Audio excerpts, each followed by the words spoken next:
اعوذ باللہ من الشیطان الرجیم، بسم اللہ الرحمن الرحیم۔ السلام علیکم۔ امید ہے آپ ایمان اور صحت کی بہترین حالت میں ہوں گے۔ اگر رمضان میں شیطان قید ہو جاتا ہے تو پھر انسان گناہ کیوں کرتا ہے؟ ماہ رمضان المبارک کی جب آمد ہوتی ہے تو تمام علماء کرام کی زبانوں پر ایک مشہور حدیث گردش کرنے لگتی ہے۔ جب رمضان کی پہلی شب آتی ہے تو شیاطین اور سرکش جنات قید کر دیے جاتے ہیں اور دوزخ کے دروازے بند کر دیے جاتے ہیں اور کوئی دروازہ کھولا نہیں جاتا، اور جنت کے دروازے کھول دیے جاتے ہیں اور کوئی دروازہ بند نہیں کیا جاتا۔ اور ایک منادی ندا دیتا ہے، اے خیر کے متلاشیوں آگے بڑھو، اے شر کے طلبگاروں پیچھے ہٹو۔ اور اللہ کئی لوگوں کو جہنم سے آزاد فرماتے ہیں، اور یہ ہر رات ہوتا ہے۔ یہ حدیث ہم نے بھی کئی دفعہ سنی اور کتابوں میں بھی پڑھا ہے، لیکن اس کے صحیح اور درست مفہوم تک شاید ہم ابھی تک رسائی حاصل نہیں کر سکے۔ حدیث پاک کا ظاہری مفہوم تو یہی ہے کہ رمضان کی آمد پر شیاطین قید کر دیے جاتے ہیں، لیکن شیاطین کے قید کیے جانے سے کیا مراد ہے؟ کیا واقعی شیاطینوں کو زنجیروں میں جکڑ دیا جاتا ہے اور انسانوں کو ان کے وسوسوں سے محفوظ کر دیا جاتا ہے؟ اگر یہ مفہوم مراد ہو تو کہ یہ سوال باقی رہتا ہے، انسان کو معصیت اور نافرمانی اور برے کاموں پر کون سی چیز آمادہ کرتی ہے؟ کیونکہ ہم دیکھتے ہیں کہ بہت سے انسان رمضان کے مہینے میں بھی گناہ میں ملوث ہوتے ہیں، اور اگر حدیث شریف کا یہ مفہوم نہیں ہے اور شیطان کے قید کیے جانے سے حقیقتاً قید کرنے کا کوئی معنی نہیں، تو پھر حدیث شریف کا صحیح اور درست مفہوم کیا ہے اور علماء نے اس بارے میں کیا بیان کیا ہے؟ آئیے علماء کرام کے اقوال کی روشنی میں حدیث شریف کا مفہوم کو سمجھنے کی کوشش کرتے ہیں۔ انسان گناہ کیوں کرتا ہے؟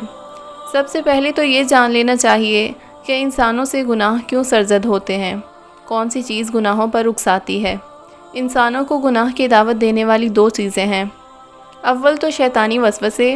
شیطان ہر ممکن کوشش کرتا ہے کہ وہ انسانوں کو گناہ میں مبتلا کرے، اس کے لیے وہ ہر مختلف حربے اور طریقے استعمال کرتا ہے۔ وہ انسانوں کے دل میں مختلف وسوسے اور خیالات پیدا کرتا ہے، جن کو انسان قبول کرتا ہے اور گناہ میں ملوث ہو جاتا ہے۔ اور دوسری چیز خود انسان کا نفس ہے، جسے قرآن کریم میں نفس امارہ سے تعبیر کیا گیا ہے۔ یہ انسانوں کا سب سے بڑا دشمن ہے، کیونکہ یہ خود انسان کی ذات میں داخل ہے۔ کبھی بھی کسی بھی پل انسان کو اس سے آزادی نہیں ہے۔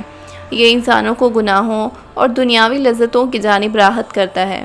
اس کو قابو میں کرنے کے لیے بہت زیادہ محنت اور ریاضت کی ضرورت پڑتی ہے۔ انسان کو گناہ پر اکسانے والا صرف شیطان نہیں ہے، بلکہ خود انسان کا نفس ہے، جو اس کے پہلو میں موجود ہے۔ چنانچہ بہت سے علماء کہتے ہیں کہ رمضان میں شیاطین کو قید کر دیا جاتا ہے، جس کی کیفیت اور حقیقت اللہ تعالیٰ ہی کو معلوم ہے۔ اور انسان رمضان کے مہینے میں جو گناہ کا ارتکاب کرتا ہے وہ نفسانی خواہشات کی بنا پر کرتا ہے، یعنی اس کا نفس ہی اسے گناہوں کی رغبت دلاتا ہے، اور انسان اس پر قابو نہ پانے کی صورت میں اس کا غلام بن جاتا ہے اور اس کے اشاروں پر چلنے لگتا ہے۔ علامہ حافظ ابن حجر رحمۃ اللہ علیہ تعلیمی سے نقل کرتے ہوئے فرماتے ہیں کہ شیطان کے قید کیے جانے سے یہ مراد ہو سکتا ہے کہ شیطانی وسوسے مسلمانوں پر اثر انداز نہیں ہونے پاتے، کیونکہ مسلمان روزہ تلاوت اور دیگر مشقت اور عبادتوں میں مشغول رہتے ہیں، جس کی وجہ سے شیطان کے ورغلانے اور بہکانے کی قوتوں کو متاثر ہوتی ہے، اور مسلمانوں پر اس کا کچھ اثر ظاہر نہیں ہوتا، اور جو لوگ عبادت کا احترام نہیں کرتے ان پر شیطانی وسوسے اثر انداز ہو جاتے ہیں اور وہ گناہوں میں مبتلا ہو جاتے ہیں۔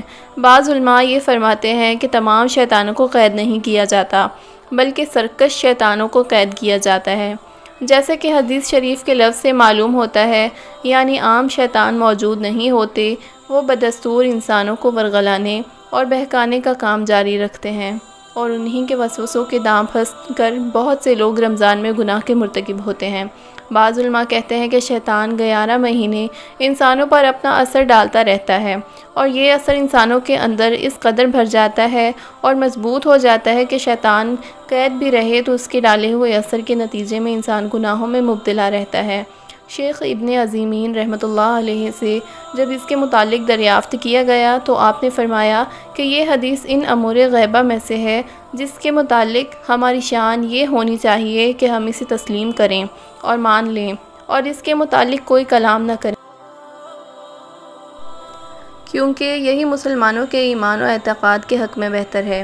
چنانچہ جب حضرت عبداللہ بن احمد بن حنبل نے اپنے والد امام احمد سے اس کے متعلق دریافت کیا تو آپ نے 2 ٹوک لفظوں میں یہ جواب دیا، یعنی حدیث میں یہی ہے، اس کے متعلق کسی کلام کی گنجائش نہیں، ہمیں تسلیم و تصدیق کرنا چاہیے۔ رمضان المبارک کو بہتر طریقے سے گزارنے کے لیے جتنا آپ اللہ تعالیٰ کی عبادت کریں گے اتنا ہی شیطانی وسوسے آپ سے دور رہیں گے، بلکہ رمضان کے علاوہ بھی جب آپ اللہ تعالیٰ کی عبادت کرتے ہیں، قرآن پاک کی تلاوت کرتے ہیں، تسبیح کرتے ہیں، تو شیطان آپ کے قریب نہیں آنے پاتا۔